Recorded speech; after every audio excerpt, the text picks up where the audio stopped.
Ce forum va constituer un grand événement culturel, une plateforme de valorisation du patrimoine culturel matériel et immatériel d'Obok.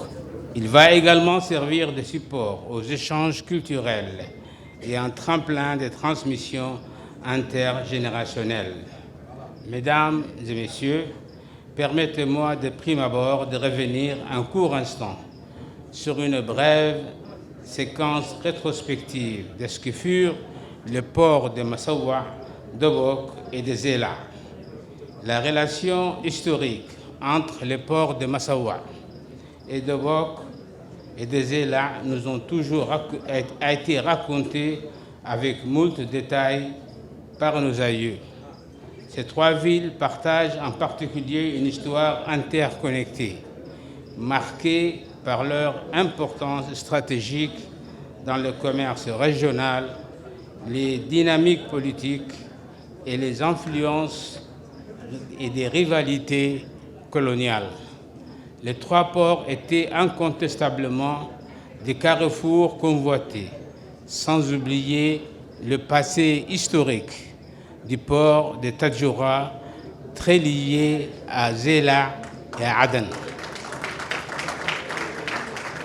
Tout d'abord, Obok, clé de voûte de la mer Rouge, était réputé depuis la nuit des temps pour ses échanges commerciaux avec la péninsule arabique.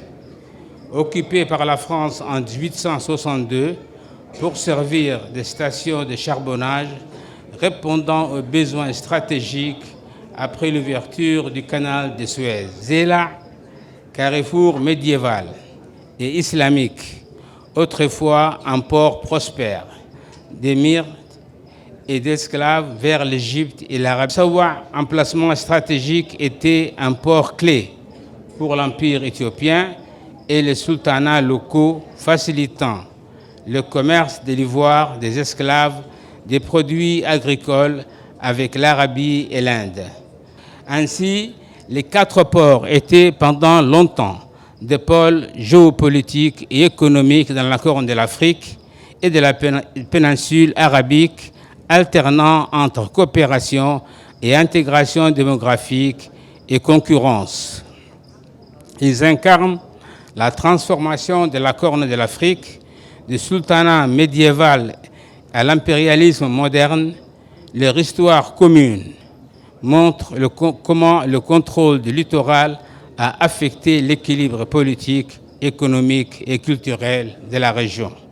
Mesdames et messieurs, avant d'arriver au terme de cette brève allocution, je forme le vœu que tous nos pays de la Corne de l'Afrique et le Yémen, pays frères, connaissent la stabilité, la paix, le développement et œuvrant